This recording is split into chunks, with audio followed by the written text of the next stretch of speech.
Surya recording studio Robertsganj.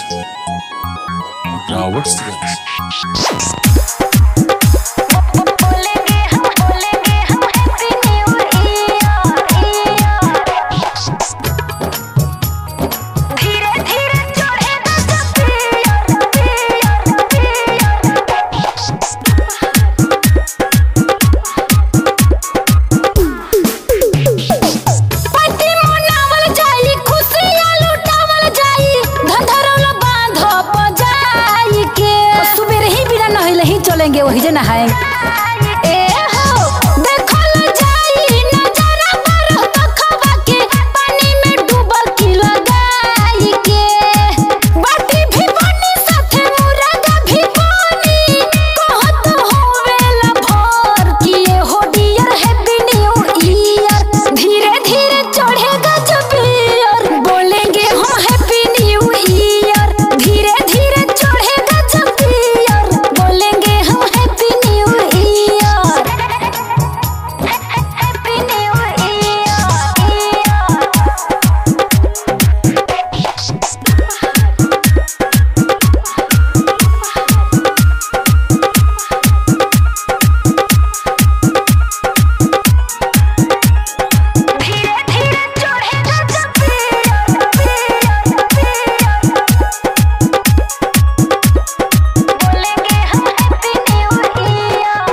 चलेंगे साथे संग भी जाई फूल पीकर में झुमाई पूजा कई मोरी के गाना मिली झूली के सुनाई सेल्फी खिंचाई फेसबुक पर डलाई कहत होवेला भर किए हो डियर हैप्पी न्यू ईयर। धीरे धीरे चढ़ेगा जब ईयर बोलेंगे हम हैप्पी न्यू ईयर।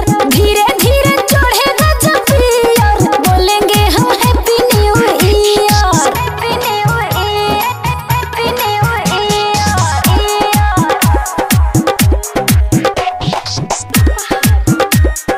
धीरे धीरे चढ़ेगा जब